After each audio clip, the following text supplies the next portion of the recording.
We all know that music can be powerful. It can inspire you, relax you, or even energize you. But what about music as medicine? Some say it can make a difference for Alzheimer's patients. Yeah, and someone who saw the difference firsthand is Glen Campbell, wife of the late country music legend Glen Campbell. She shared with me their story of how music was really a gift during a difficult battle with Alzheimer's. Like a rhinestone cowboy.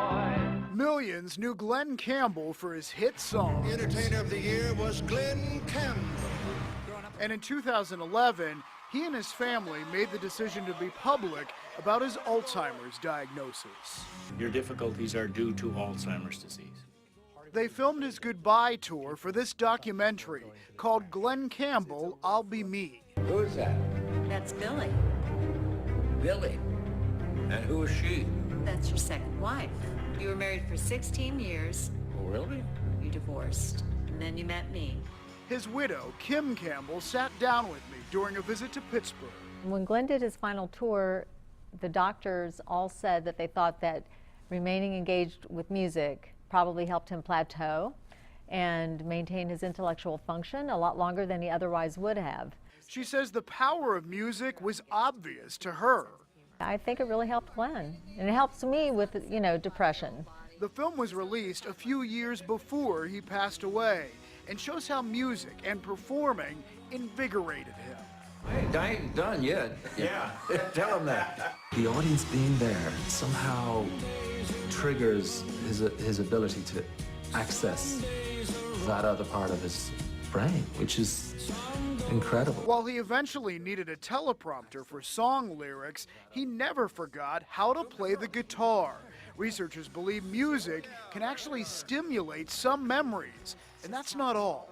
It actually activates all the different regions of your brain at the same time, and it really is, it can help alleviate depression. Flowers are very pretty. I'm intrigued by what music can do because my mom battled Alzheimer's for 10 years. This is video I shot of her and my dad on vacation years before Alzheimer's had set in. But once the disease took hold, music offered a rare reprieve, something my dad and I talked about in a story last year. She lost interest in reading or watching TV. But music remained the thing that made her smile. Her playing the piano, that was amazing. We spent hours playing the tunes she still remembered. It put a sparkle in her eyes. For Glen Campbell, Kim tells me as time went on, he was less aware of what he was dealing with. I'm still here, but yet I'm gone. He knew that he had Alzheimer's disease, and he understood what that meant at first. But like you said with your mother, as time goes on, he became less and less aware. But the good news is that he was having a great time. And she says part of that was because of music. He wrote an Oscar-nominated song about his Alzheimer's battle for the documentary. I'm never gonna know what you go through. I'm Not Gonna Miss You delivers a profound message. It's not the person who has Alzheimer's that really does the suffering, it's the family. We have all the heartache and the sense of loss. But Glen, we did a pretty good job keeping him content, and I'm really thankful that we were able to do that.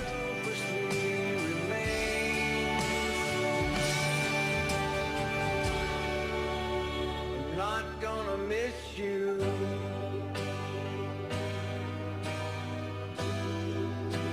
I'm not gonna miss you.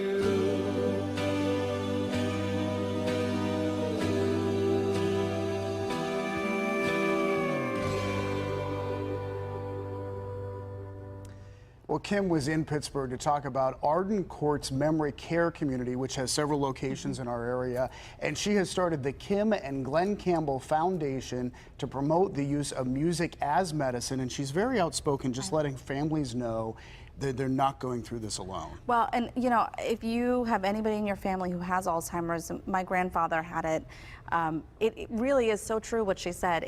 It's the families who are taking care of that individual who suffer, who, you know, when you walk into the room and they don't know who you are anymore. And I mean, forgetting everything from, you know, how to make toast to learning how to go to the bathroom again. I mean, it's just, it's everything. So Yeah. it really impacts the families. Yeah, and it was interesting to see. I mean, Kim's message really speaks to me because with my mother, it was music. It was Right. time around the piano where she just lit up. She loved that. Gary would play the piano and she would say, play one more, play one more. Like he was held hostage there playing music, but she just lit up and could remember all the words and remember how to play for many years. Maybe there really is something to this. Yeah, it's I exciting. think so. Exciting that they're looking into it. Well, thank you for sharing that story with us. That was really well done. Thank you, Absolutely. David.